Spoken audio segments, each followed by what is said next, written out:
নমস্কার, আমি অনির্বাণ চৌধুরী। শুরু করছি স্ট্রেট কাট। নমস্কার, আপনারা দেখছেন TV9 বাংলা। আমি শুভজিৎ রয়েছি আপনাদের সঙ্গে। রাত 10:30 মানে নিউজ টপ 9। নিউজ টপ 9 আপনারা জানেন বেশ কিছু গুরুত্বপূর্ণ খবরে আমরা নজর রাখি, সেই সমস্ত খবর বিস্তারিতভাবে দেখি। তবে নিউজ টপ 9 শুরু হয় সব থেকে বড় দুটো খবর দিয়ে, যাকে আমরা বলি বিগ ব্রেকিং। আজ নিউজ টপ 9-এর শুরুতেই কোন বিগ ব্রেকিং রয়েছে আমি পিসিআরকে বলবো বিগ ওয়ালে প্লে করতে প্লিজ। আজ প্রথম বড় খবর, লেকটাউনের শ্রীভূমিতে তরুণের ঝুলন্ত দেহ উদ্ধার। ছেলের মৃত্যুর পিছনে অন্য কারণ এমনটাই দাবি করছেন সৃঞ্জয়ের মা। পরিবারের নিশানায় সৃঞ্জয়ের রুমমেট, এমন অভিযোগ অস্বীকার সে রুমমেটের। আমি ইন ডিটেল বলবো একটু পরেই আপনাদের। আজকে সেকেন্ড বিগ ব্রেকিং কি আছে দেখব। তৃণমূলকে হারাতে পারে তৃণমূলের মির্জাফর রায়, মানে গোষ্ঠীকোন্দলের কথা উল্লেখ। গোষ্ঠীকোন্দল নিয়ে বালুরঘাটে টিএমসি প্রার্থীর মন্তব্যে বিতর্ক দানা বেঁধেছে। বিজেপির থেকে টাকা নিয়ে বিশ্বাসঘাতকতা করছে একদল কর্মী। ইন ডিটেল আপনাদের জানাবো। তবে শুরুতেই যে খবরে চোখ রাখতেই হবে তা হলো লেকটাউনের শ্রীভূমিতে শনিবার সকালে, মানে আজ সকালে এক তরুণের ঝুলন্ত দেহ উদ্ধার। তরুণের এই রহস্য মৃত্যু ঘিরে চাঞ্চল্যকর অভিযোগ উঠছে। ছেলের মৃত্যুর পিছনে অন্য কারণ রয়েছে বলে দাবি করছেন মৃত সৃঞ্জয়ের মা। পরিবারের নিশানায় সৃঞ্জয়ের রুমমেট। হরিণঘাটার বাসিন্দা ওই তরুণ লেকটাউনে পড়াশোনার জন্য বাড়ি ভাড়া নিয়ে থাকতেন। সন্তানের দেহ বাবা মাকে না দেখেই আরজিকর হাসপাতালে ময়না তদন্ত করা হয় বলে অভিযোগ উঠছে। কেন এত তড়িঘড়ি ময়না তদন্ত করা হলো?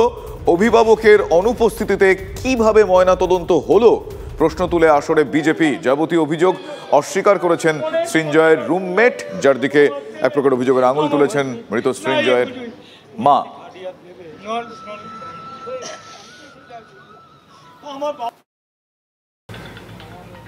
হরিণঘাটার সাতশিমুলিয়ার বাসিন্দা বছর 20 সৃঞ্জয়দের মৃত্যু ঘিরে চাঞ্চল্যকর অভিযোগ সামনে আসছে। লেকটাউনের শ্রীভূমিতে একটি ভাড়া বাড়িতে থাকতো পড়াশোনার জন্য এই সৃঞ্জয় দে। তার বাবা মা এখানে সঙ্গে রয়েছেন। কি অভিযোগ রয়েছে সরাসরি তার কাছ থেকে জেনে নেব। শ্রীভূমিতে অনুরাগ সিং তৃণমূলের মুখপাত্র, ওর সাথে একই ফ্ল্যাটে থাকতো 4 জন মিলে। অনুরাগ এই আগের মাসে, মানে এই মাসে ওই ঘর ছেড়ে চলে গেছে। এবার ওকে থ্রেট দিচ্ছে কিছুদিন ধরে। ওকে বলেছে কলেজের সব সার্টিফিকেট সব নষ্ট করে দেবে। ও এত বড় নেতা, আমার ছেলের পড়াশোনা সব নষ্ট করে দেবে, থ্রেট দিচ্ছে। আমার পুরো অভিযোগ যে ওর জন্যই আমার ছেলে এরকম হয়েছে। ওই থানার ওসি ফোন করেছে সেই অনুরাগ সিংয়ের ফোন থেকে। আমার ছেলে মানসিকতা, এমন মানসিকতা, ও মরার মানসিকতা, ওকে মেরে ফেলা হয়েছে। আমার ছেলের ন্যায্য বিচার চাই। যারা ওকে এই পরিণত হয়েছে তার কঠিনতম সাজা চাই। মানে এই গোটা ঘটনায় অনুরাগ সিং, যার নামের সঙ্গে তৃণমূল মুখপাত্র এই পদটি জড়িয়ে রয়েছে, সেই অনুরাগ সিংয়ের কি ভূমিকা তাও যাতে পুলিশ নিরপেক্ষভাবে তদন্ত করে, সেই দাবি তুলছেন সন্তান হারানো বাবা মা। ক্যামেরায় অমিত দাসের সঙ্গে সৌরভ দত্ত, TV9 বাংলা, কলকাতা। কাকিমা কেন এটা বলছেন, আমি নিজে সকাল থেকে শোকমগ্ন। উনি এটা বলছেন সার্বিকভাবে। ওনার জায়গায় যদি আমিও হতাম, আমি হয়তো এরকম কিছু বলতাম। ওনার হিট অফ দ্য মোমেন্ট উনি সেটা বলছেন। নিশ্চিতভাবে ওনার সাথে আমার খুবই ভালো সম্পর্ক, সুসম্পর্ক কাকিমার সাথে। আমি ওনার সন্তান তুল্য। উনি এটা কেন বলছেন আমি জানি না। দেখুন, দুটো বন্ধুর মধ্যে মতপার্থক্য হয়, কিন্তু তার মানে এটা কোনোদিন হতে পারে না যে আমি তার দায়ী হয়ে যাব বা সে আমার জন্য এটা করে নিতে পারে। আর শেষ বেশ দেখুন, একটাই কথা বলতে পারি, আমি ভারতবর্ষের নাগরিক, ভারতবর্ষের আইনে বিশ্বাস করি। তদন্ত পুলিশ করছে, আমি পুলিশকে গিয়ে বয়ান দিয়ে এসেছি এবং আগামী পুলিশ ডাকলে আমি পুলিশের কাছে যাব। অন্যদিকে আরও একটা বড় খবর আপনাদের শুরুতেই বলেছিলাম, বিস্তারিতভাবে এবার বলি। তৃণমূলকে হারাতে পারে একমাত্র তৃণমূলের মির্জাফর রায়। ভোট প্রচারে গিয়ে দলের গোষ্ঠীকোন্দল নিয়ে ঠিক এই ভাষাতেই সরব হয়েছেন বালুরঘাটের তৃণমূল কংগ্রেস প্রার্থী বিপ্লব মিত্র। তার সাফ অভিযোগ, কি বলছেন তিনি বলছেন যে বিজেপির কাছ থেকে টাকা নিয়ে বিশ্বাসঘাতকতা করছেন একদল কর্মী, মানে তার দলের দিকেই তার অভিযোগের আঙুল। আর এই বিশ্বাসঘাতকদের দাওয়াইও বাতলে দিয়েছেন বিপ্লব। কি বলেছেন তিনি? হুঁশিয়ারি দিয়েছেন ভোটে লিড না পেলে সেই এলাকায় পঞ্চায়েতের নেতা, এমনকি বিধায়ককেও সরিয়ে দেওয়া হবে। আর বিপ্লব মিত্রর এই মন্তব্যের পরেই বিতর্ক শুরু হয়ে গিয়েছে বালুরঘাটের রাজনীতিতে। একবার শোনাবো আপনাদের এবং দেখাবো। তৃণমূলকে হারাতে পারে তৃণমূলই। গোষ্ঠীদ্বন্দ্ব যে শাসক দলের মাথা ব্যথা হয়ে দাঁড়িয়েছে তা ভোটের ঘণ্টা বাজার আগে থেকেই স্পষ্ট হয়ে গিয়েছে। এবার সেই অন্তর্ঘাতের আশঙ্কার কথাই পরিষ্কার জানালেন বালুরঘাটের তৃণমূল কংগ্রেস প্রার্থী। এই রকম কিছু বেঈমান বিশ্বাসঘাতককে আমরা ভয় পাচ্ছি।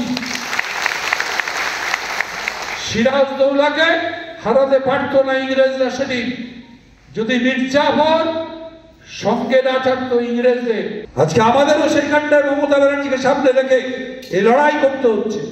কিছু বিশ্বাসঘাতক বেঈমানরা তারা ঘিরে ধরার চেষ্টা করছে। এই গোষ্ঠী কোন্দল এড়িয়ে কিভাবে ভোট বৈতরণী পেরোবেন তার রুট ম্যাপও কর্মী সভায় ঘোষণা করে দেন বিপ্লব। দলীয় কর্মী সভা থেকে বিপ্লব মিত্র বলেন, এবারের নির্বাচনে যদি লিড না আসে তাহলে সেই গ্রাম পঞ্চায়েতের প্রধান, মেম্বার, পঞ্চায়েত সমিতির সভাপতি এমনকি বিধায়ককে পরদিনই পদত্যাগ করতে হবে, অথবা সরকারি ক্ষমতা প্রয়োগ করিয়ে তাকে সরিয়ে দেওয়া হবে। যেই প্রধানের আন্ডারে যেই এলাকাতে ভোট কম হবে তার পরের দিন সেখানকার প্রধানকে পদত্যাগ করে সরে যেতে হবে, মেম্বারদের অবস্থা সরে যেতে হবে। যে পঞ্চায়েত সমিতিতে আমরা ভোট কম পাবো সেই পঞ্চায়েত সমিতির সভাপতিকে তার পরের দিন পদত্যাগ করতে হবে। যদি পদত্যাগ না করেন তাহলে সরকারি ক্ষমতা প্রয়োগ করে তাকে সরিয়ে দেওয়া হবে, পার্টি সিদ্ধান্ত নিয়েছে। গঙ্গারামপুরে দলীয় সভা থেকে বিপ্লব মিত্রের এই মন্তব্যের জেরে দলের অন্দরে জোর গুঞ্জন শুরু হয়েছে। এমনকি মুখ খুলেছেন বিপ্লব মিত্রের বিরুদ্ধে বিজেপির প্রার্থী সুকান্ত মজুমদারও। ভয় দেখিয়ে তৃণমূল কংগ্রেস চলছে, ভয় দেখানোর বাইরে ওদের হাতে কিছু নেই। কাউকে সিএর ভয় দেখাচ্ছে, কাউকে লক্ষ্মীর ভাণ্ডারের ভয় দেখাচ্ছে। আমরা মানুষকে আশ্বস্ত করছি কারো কিচ্ছু হবে না। এবং বিপ্লব মিত্র কালকে যেটা বলেছে, বিপ্লবদা যেটা বলেছে সেটা ভাওতা। তার কারণ 2.5 বছরের আগে প্রধান চেঞ্জ করা যায় না, কোনো কিছুই চেঞ্জ করা যায় না, পঞ্চায়েত আইনে আছে। দলের নির্বাচিত জনপ্রতিনিধিকে সরানো নিয়ে বিতর্ক তো রয়েছে, তবে বিপ্লব মিত্রদের মতো নেতাদের কথায় তার থেকেও বেশি স্পষ্ট হচ্ছে শাসক দলের অন্দরে অন্তর্ঘাতের ভয়। Bureau report, TV9 Bangla. TV9 বাংলার খবরে শিলমোহর পুরসভার রিপোর্টে নিম্নমানের সামগ্রী দিয়েই তৈরি হয়েছিল গার্ডেনরিচের ভেঙে পড়া ওই বহুতল। ঘটনার 21 দিন পর এই মর্মে রিপোর্ট দিল কলকাতা পুরসভার তদন্ত কমিটি। আর ভিত তৈরি ঢালাইয়ের কাজে নিম্নমানের সামগ্রী ব্যবহার হয়েছিল বলে উঠে এলো পুরসভার প্রাথমিক তদন্তে।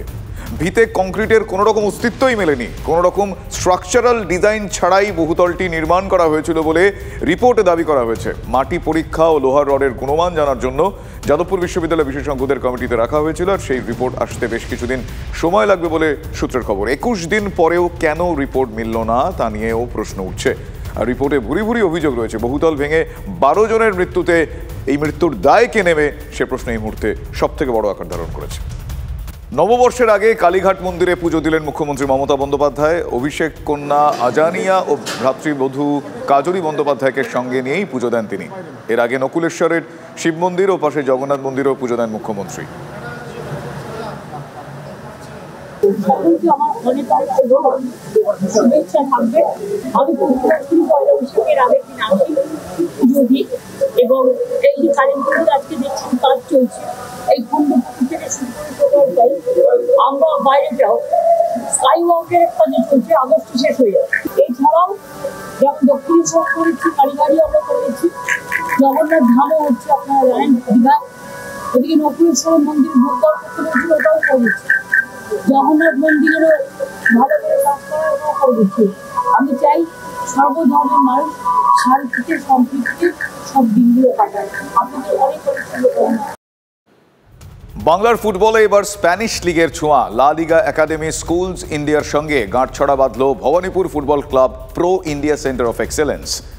তৃণমূল স্তর থেকে প্রতিভাবান ফুটবলারদের তুলে আনতে অভিনব উদ্যোগ। 7 থেকে 17 বছরের শিক্ষার্থীদের প্রশিক্ষণ দেওয়া হবে। ছেলেদের পাশাপাশি মেয়েদের জন্যও থাকছে অত্যাধুনিক পরিকাঠামোর মাধ্যমে ট্রেনিংয়ের ব্যবস্থা। AIFF ও IF এর বিভিন্ন বয়সভিত্তিক টুর্নামেন্টে যেমন অনূর্ধ্ব 13 বা অনূর্ধ্ব 15 দলের জন্য সাপ্লাই লাইন হয়ে ওঠাই লক্ষ্য এই একাডেমির। প্রাথমিকভাবে 50 থেকে 60 জনকে নিয়ে শুরু হচ্ছে একাডেমি। বিশেষজ্ঞদের টিমে রয়েছেন স্পেনের মিগুয়েল কাসাল, ভারতের লা লিগা একাডেমি ফুটবল স্কুলের ডিরেক্টর। আমরা চাইছিলাম একটা বাইরের কোনো একটা সংস্থার সাথে টাই আপ করে, কারণ আমাদের মেন টার্গেট হচ্ছে একটু নতুন প্রজন্ম যাতে ফুটবলে আসতে পারে, প্লাস একটা ইন্টারন্যাশনাল এক্সপোজার যদি দেওয়া যায়।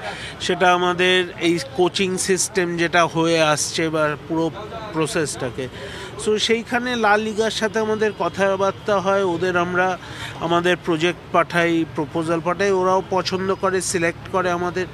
So it is just a starting. আশা করি আগামী দিনে এটা এগিয়ে নিয়ে যেতে পারবো।